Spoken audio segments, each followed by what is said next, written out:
मनुष्य का जन्म होता उसी, अब आप विचार करिए आपके जीवन में लक्ष्य है, लेकिन आप अंत में उस परम पुरुष परमात्मा को ही याद करते हैं। जब आप वृद्धावस्था में पहुंच जाते हैं तब क्या कहते हैं कि सब भगवान की माया है। अरे माया तो पहले भी थी, लेकिन उस वक्त आपको अब वृद्धावस्था में माया कुछ अधिक दिखने लग गई। फिर आपको भगवान अधिक दिखने लगे कि यह सब भगवान का किया धरा है, भगवान की ही कृपा है। तो यदि भगवान की कृपा चाहते हैं तो थोड़ा थोड़ा कर नाम लेते रहना चाहिए। जिस प्रकार से हम सभी लोग अस्वस्थ होते हैं, अब दवाइयां भी भिन्न भिन्न प्रकार की होती हैं। अंग्रेजी दवाई खाएंगे तो तत्क्षण ठीक हो जाएंगे, वैद्य की दवाई खाएंगे उसमें समय लगेगा, कड़वी भी होगी तो कभी कभी छोड़ भी देंगे। लेकिन महाराज होम्योपैथिक दवाई मीठी भी है, समय भी लेती है और खाने में बड़ा मजा आता है। खानी 2 है लेकिन आप 2 की जगह 4 खा जाएंगे उसको। तो इसी प्रकार भगवान का नाम लेते रहे मीठा मीठा और अपना कल्याण करते रहे, यही एक लक्ष्य है। इस प्रकार जब भक्ति महारानी से नारद जी ने कहा कि देवी इतनी चिंता क्यों कर रही हो, उस परम पुरुष परमात्मा का स्मरण करो। उनका स्मरण करते ही मनुष्य के सभी दुख दूर हो जाते हैं। और उस परम पुरुष परमात्मा का जब स्मरण द्रौपदी ने किया था, आप सभी लोग जानते हैं जब द्रौपदी बड़े बड़े राजाओं के मध्यस्थ में खड़ी थी तो उस समय जब उस परम पुरुष परमात्मा का नाम लिया तो भगवान वस्त्रावतार के रूप में अवतरित हो। गोपियां जब दुखी थी तो गोपियों को दुख दूर किया। इसलिए उस परम पुरुष परमात्मा का स्मरण करो देवी। और जब इस प्रकार नारद जी महाराज के अंतर्गत भक्ति के अधिकता देखी कि नारद जी मेरे प्रति बड़े समर्पित हैं, तो उन्हें सदा कहा कि मैं आपके हृदय में विराजमान रहूंगी। अब पुनः कहने लगे कि भगवान कृपा करके मेरे पुत्रों को तो चेतना कर दीजिए। तो अब नारद जी महाराज ज्ञान और वैराग्य को चेतना लाने का प्रयत्न करना प्रारंभ करते हैं। अपने मुख को उनके कानों के पास लाया और कहते हैं कि ज्ञानम प्रबुद्धताम शीघ्रम रे वैराग्य प्रबुद्धताम। अरे ज्ञान और वैराग्य उठ जाओ, कब तक सोते रहोगे, उठो। लेकिन जब नहीं उठे तो वेदांतानि च वेदाश्च मंत्रास्तंत्रा समूर्तयः, कि वेद जो इस सनातन का मूल है, वेदांत उपनिषद आदियों का पान करवाया, कानों में वाचन किया, उनका श्रवण करके उठते तो, लेकिन जैसे नारद जी शांत हो जाते वह पुनः अचेतना हो जाते। तो गीता पाठेर मुहुर्मुहुर, जो भागवत का सभी शास्त्रों का सार है, उसका भी वाचन एक बार नहीं मुहुर्मुहुर अनेकों बार किया। लेकिन क्या हुआ, उठते पुनः चेतनावस्था में चले जाते। अब नारद जी परेशान है कि अरे सब कुछ तो सुना दिया, जो मेन चीज थी, जिस प्रकार कहते हैं ना हम अस्पताल में जाते हैं, अब मुख्य दवाई दे दी और जब उससे ठीक नहीं हुई तो अब क्या करें। तो मनुष्य अनेकों स्थानों पर भ्रमण करता है। अब नारद जी कहते हैं मैंने वेद भी सुना दिए, जो सनातन का मूल है, वेदांत सुना दिया, लेकिन इन्हें कोई इसका कोई फायदा ही नहीं हो रहा। भगवान का चिंतन कर रहे थे कि भगवान कुछ रास्ता दिखाए। उसी क्षण आकाशवाणी कि व्योमवाणी तथैवा भून् महर्षे खिद्यतामिति उद्यमः सफलस्तेयं भविष्यति न संशयः। कि अरे नारद जी महाराज आप खेद मत करिए, आपका जो यह उद्यम है, जो आप एक परिश्रम कर रहे हैं, अवश्य सफल होगा। नारद जी ने कहा कि अरे सफल कैसे होगा, जब इतना वेदों का जो सनातन का मूल सुना दिया उससे भी कुछ नहीं हो रहा, कौन सा सफल होगा। तो वे आकाशवाणी ने कहा कि देवी भगवान इसके लिए आप सत्कर्म करिए। नारद जी ने कहा कि अरे इतनी देर से क्या कर रहा था, वेद वेदांत भी तो सत्कर्म में आते हैं, इतने बड़े शास्त्रों का मैंने श्रवण पान करवा दिया, अब इससे बड़ा सत्कर्म क्या होता है। तो आकाशवाणी ने पुनः कहा इसके लिए क्या, यह सत्कर्म आपको साधु संत लोग बताएंगे। अब देवर्षि नारद ज्ञान और वैराग्य को वहीं छोड़ करके साधुओं के पास भ्रमण करने लगे। और जैसे साधु मिलता कहते प्रणाम महाराज, ये बताइए सत्कर्म क्या है। अब कोई सामान्य व्यक्ति पूछे तो सत्कर्म बताएं भी। अब पूछ भी कौन रहा है, देव ऋषि, जो सभी ऋषियों में सबसे श्रेष्ठ माने जाते हैं। कोई तो मौन होकर के शांत हो गए कि महाराज आजकल तो हमारा व्रत चल रहा है, इसलिए अभी बता नहीं सकते। कुछ लोग कहते हैं महाराज किस लिए आप मजाक कर रहे हैं, हमारा उपहास उड़ा रहे हैं? इतने बड़े देवर्षि हमसे पूछ रहे हैं कि सत्कर्म क्या होता है। अब महाराज उस सत्कर्म के विषय में मैं कैसे बताऊं? जब देवर्षि नारद को कहीं प्राप्त नहीं हुआ तो अंत में उन्होंने विचार किया कि अब मैं बद्रिकाश्रम में जाकर के भगवान नर नारायण के चरणों में वंदन करके उन्हीं से पूछूं। और यह संवाद क्या चल रहा है, हमने श्रवण किया था कि सनकादिक और नारद जी के मध्यस्थ में नारद जी सनकादिक को अपने दुख के बारे में बता रहे हैं, किस कारण पीड़ित है। तो अब नारद जी कहते हैं कि महाराज आया तो नर नारायण को ढूंढने था, वह तो मिले नहीं, लेकिन उनकी कृपा से आप साधु संत प्राप्त हो गए। और महाराज आप कोई सामान्य तो है नहीं।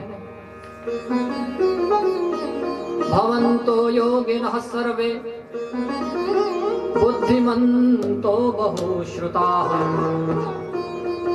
पंचहायन संयुक्ताः पूर्वेशामपि पूर्वजाः। कि महाराज आप बुद्धियों में भी सर्वश्रेष्ठ हैं और विद्वान हैं। अब महाराज देखने में लगते हैं आप केवल 5-5 वर्ष के बालक, लेकिन आप हैं पूर्वजों के पूर्वज। पता नहीं कितनी पीढ़ियां चली गई, लेकिन आपका जो आपकी आयु भी नहीं बढ़ी और आपका जो शरीर है वह भी उतना ही है। और आगे उनकी महिमा के विषय में कहते हैं कि महाराज आपके विषय में तो क्या कहें, आप एक बार तो देह के साथ ही वैकुंठ लोक चले गए। और जब जय विजय नामक पार्षदों ने भगवान का दर्शन नहीं करने दिया तो आपने अपने भ्रुकुटी टेढ़ी करने मात्र से उन्हें श्राप दे दिया और 3 वर्ष 3 जन्म तक वह इस धरातल में राक्षस योनि में प्राप्त हुए। और आपकी तपस्या के विषय में कहे महाराज तो आपका केवल क्या जीवन है, भागवत कथा का पान, हरिश्चरणम हरिश्चरणम। और उसका प्रभाव क्या हुआ कि जरा युष्मान न बाधते। महाराज भगवान की कथा में इतने रत रहते कि आपको बुढ़ापा तो कभी आता ही नहीं। इसलिए महाराज अब आप ही बताइए कि यह सत्कर्म क्या है जो आकाशवाणी ने कहा। आकाशवाणी ने संकालिक ऋषि ने कहा कि महाराज आप चिंता क्यों कर रहे हैं, इसके विषय में तो शास्त्रों में पूर्व से ही उद्धृत है कि ऋषिभिर्बहवो लोके पंथानः प्रकटीकृताः श्रमसाध्याश्च ते सर्वे प्रायः सर्गफलप्रदाः। कि महाराज ऋषियों ने साधु संतों ने अनेकों मार्ग प्रकट किए शास्त्रों में, लेकिन वह प्रायः कष्ट साध्य है, परिश्रम साध्य है और उनका करने से, उसका पान करने से भी मनुष्य प्रायः स्वर्ग की ही प्राप्ति कर सकता है। और महाराज जो वैकुंठ को प्राप्त करने वाला मार्ग है वह तो अभी गुप्त ही है, उसके बारे में तो कोई कहता ही नहीं है। और वह मार्ग क्या है, वह है स्वाध्याय रूपी ज्ञान यज्ञ। शास्त्र में यज्ञ कहे गए हैं द्रव्य यज्ञ, तपो यज्ञ, योग यज्ञास तथा परे, अस्वाध्याय यज्ञान यज्ञांश्च तेतु कर्म विसूचकाः। 4 यज्ञ कहे गए हैं, द्रव्य यज्ञ, तपो यज्ञ और योग यज्ञ। और उन सभी यज्ञों में स्वाध्याय रूपी ज्ञान यज्ञ को सर्वश्रेष्ठ बताया गया है। और वह ज्ञान यज्ञ क्या है कि श्रीमद्भागवतालापम सतु गीतः शुकादिभिः। महाराज उस ज्ञान यज्ञ को ही सत्कर्म कहा गया। और वह सत्कर्म क्या है, श्रीमद् भागवत की कथा, जिसका गान सुखदेव जी महाराज ने अपने मुखारविंद से किया है। और उस ज्ञान में गंगा का जब ज्ञान और वैराग्य पान करेंगे ना तो वह जो कलयुग से जो संतप्त है, जो वृद्धावस्था में गए हैं, वह उसी क्षण समाप्त हो जाएगा उनका। अब नारद जी कहते हैं कि महाराज अभी मैंने आपसे इतना बड़ा विस्तृत में विवेचन किया और आप पुनः वहीं पहुंच गए। मैंने कहा आपसे कि मैंने वेदांतानि च वेदाश्च, वेदों का पान करवाया, उपनिषद आदि पान करवा दिए, लेकिन उनको किंचित मार्ग उसका कोई फर्क नहीं पड़ा महाराज। तो कृपा करके मेरे शंका का समाधान करिए कि इसका पान करने से क्या हो जाएगा। तो संकालिक आदि ऋषि नारद जी से कहते हैं कि महाराज वेदोपनिषदां सारा जाता भागवती कथा अत्युत्तमा तथो भूता फलाकृति। महाराज जो यह श्रीमद् भागवत है ना, यह वेद और उपनिषद का सार है। इसे हम सामान्य दृष्टांत उदाहरण से समझें। अब आप बताइए, वृक्ष और फल में महत्व किसका होगा? सामान्य रूप से वृक्ष का ही होगा। अब महाराज जब वृक्ष नहीं होगा तो फल का भी कोई तात्पर्य नहीं, फल का सृजन ही नहीं होगा। लेकिन मनुष्य यदि फल का पान करे एक बार और फल उसको मीठा लगे कि वाह बड़ा मीठा है।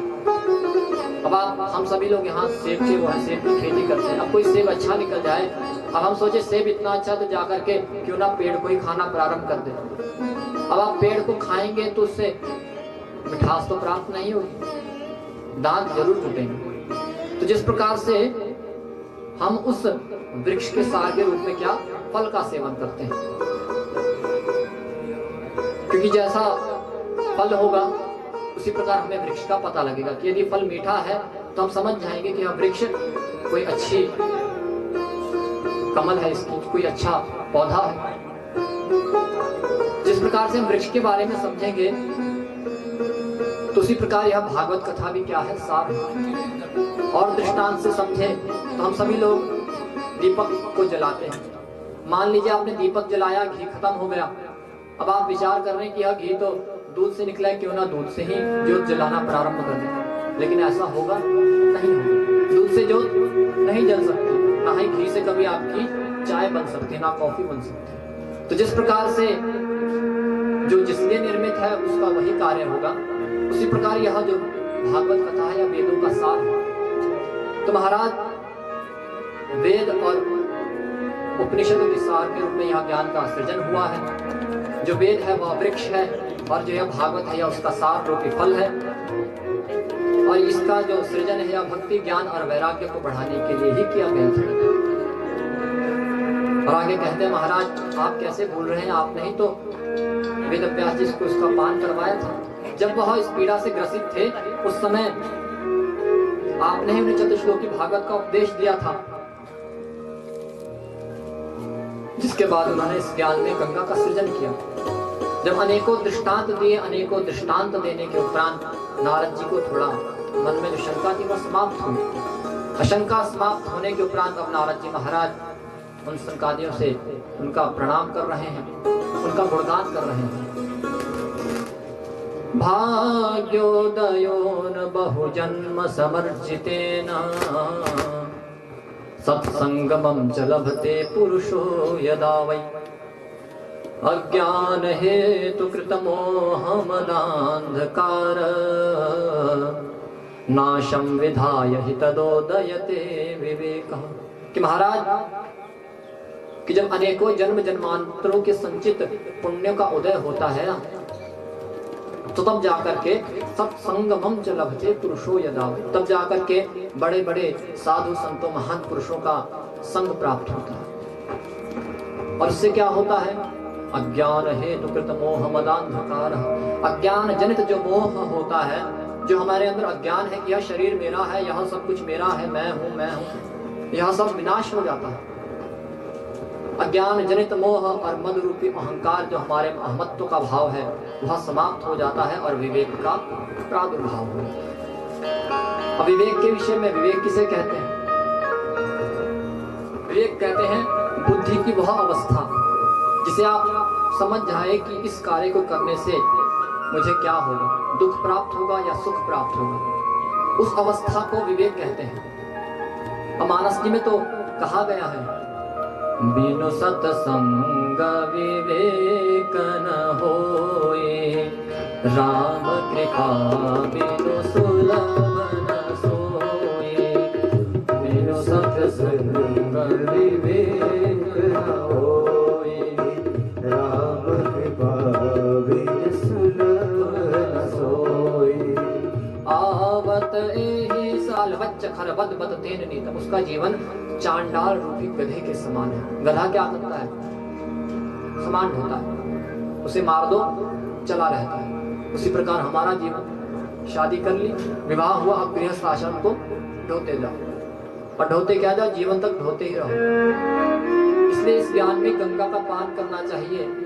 आप गृहस्थ आश्रम का भी करें सेवन, लेकिन भगवान का नाम भी लें। और यह कथा कोई सामान्य कथा नहीं। इस कथा का पान करने से भगवान भी प्रकट होते हैं, आपको मुक्ति प्राप्त होती है और आप जन्म मरण के इस चक्कर से समाप्त हो जाते हैं। पूर्व में श्रवण किया कि मनुष्य जब 84 लाख योनियों को पूर्ण कर जाता है उसके उपरांत ये मनुष्य योनि प्राप्त होती है। तब आप सोचिए 84 लाख योनियां कितनी होगी, क्या क्या आप योनि में जाते हो। उसके उपरांत तो आप मनुष्य योनि प्राप्त हुई, लेकिन आपने अपना जीवन आसक्ति में गवा दिया। इसलिए इस कथा का पान करना चाहिए। शौनकादिक ऋषियों ने कहा महाराज इस कथा का इतना महत्व क्यों है, ऐसा क्या है इस कथा में।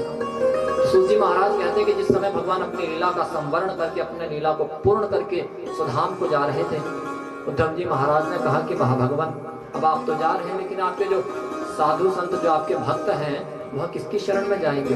जब वह कलयुग से पीड़ित होंगे तो वह किसकी शरण में जाएंगे महाराज। तो भगवान ने कहा कि उद्धव मैं अब अपनी लीला को संवरण करके क्षीरारणम में नहीं जा रहा हूं, मैं उस वैकुंठ लोक नहीं जा रहा हूं। उसी क्षण भगवान जो है तेज के रूप में परिणित हुए और इस भागवत रूपी ज्ञान गंगा में प्रवेश कर गए। तो तेने यम वांगमयी मूर्ति प्रत्यक्षः कृष्ण एव हि, कि जब भगवान की यह भागवत कथा है ना, यह कोई पोथी या पुराण नहीं है। जैसे ही भगवान की ज्योति ने प्रवेश किया यह भगवान की शब्दमयी मूर्ति हो गई। इसलिए इस पुराण को सर्वश्रेष्ठ माना जाता है। इसकी महत्वता इसीलिए है। और जब इस प्रकार महात्मा का वाचन संकालिक आदि ऋषि कर रहे थे, उसी क्षण वहां पर एक आश्चर्य हुआ। क्या? भक्ति सुतौ तौ तरुणौ गृहीत्वा येनैकरूपा सहसा विराते श्री कृष्ण गोविंद हरे मुरारे नाथे वदंती। आश्चर्य क्या हुआ कि वहां पर भक्ति ज्ञान और वैराग्य यौवनावस्था को प्राप्त होकर के नृत्य करने लगे। जैसे इस दृश्य को देखा तो सभी जो वहां श्रोतागण थे विचार कर रहे हैं कि अब कहां से आगे इतने मध्यस्थ में। संकादिक आदि ऋषि ने उनकी शंका का समाधान करते हुए कहा कि यह भक्ति ज्ञान वैराग्य है, इनका प्रकट श्लोकों के अर्थ से हुआ है। और आगे भक्ति महारानी ने उनके चरणों में वंदन किया कि महाराज मैं कलयुग में प्रायः समाप्त हो गए थे, लेकिन आपने इस ज्ञान में गंगा का पान करा के आज मुझे पुष्ट कर दिया। अब आप बताइए मैं कहां पर जाकर के बैठूं, मुझे रहने का स्थान बताइए, क्योंकि यहाँ पर तो पांडाल भरा पड़ा महाराज। अब मेरे रहने का स्थान तो बताइए। तो संकालिक ऋषि ने कहा कि अब आप जाकर के वैष्णव भक्तों के हृदय में विराजमान हुए।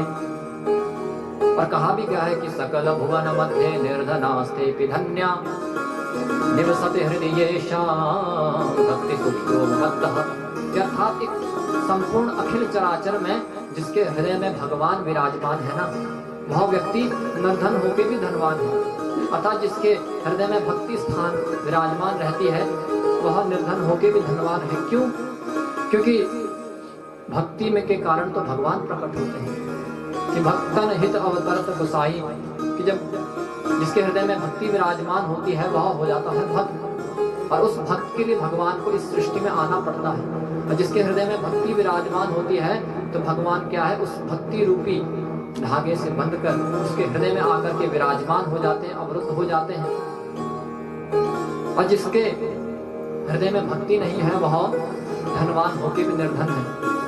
कबीरा सब जग निर्धना धनवंता नहीं कोई, धनवंता से जानिए जाके राम नाम धन हो। यदि हम धनवंता से जाने तो असली क्या नाम है? अब आपने सुना होगा हमारो धन राधा श्री राधा श्री राधा। तो इसलिए संत कहते हैं कि उनका धन क्या है? राधा, भगवान का नाम। क्योंकि आपका धन नाश हो सकता है लेकिन भगवान का जो प्रभाव है वह समाप्त नहीं होगा। धन समाप्त होगा, आपका प्रभाव समाप्त होगा, लेकिन भगवान के नाम का प्रभाव नहीं हो सकता समाप्त। इस प्रकार जब वैष्णवों के हृदय में भक्ति को देखा, भगवान अपने धाम को छोड़कर उसी क्षण उस कथा के मध्यस्थ में प्रकट हो गए। सभी लोग भगवान के स्वरूप को देख करके देह के हाथ में विस्मृत अपने देह को भूल गए कि हम कहाँ बैठे हैं। अब नारद जी ने कहा महाराज मैं इसके महत्वता के विषय में तो जान गया, लेकिन मन में एक और शंका उत्पन्न हो रही है, तो महाराज मैं पूछ सकता हूँ? संकादिक ने कहा बिल्कुल। नारद जी कहते हैं कि महाराज आपने कहा कि इसका पान करने से भक्ति ज्ञान वैराग्य पुष्ट हो जाते हैं, या कोई मूर्ख हो धूर्त हो वह भी उसका कल्याण हो जाता है।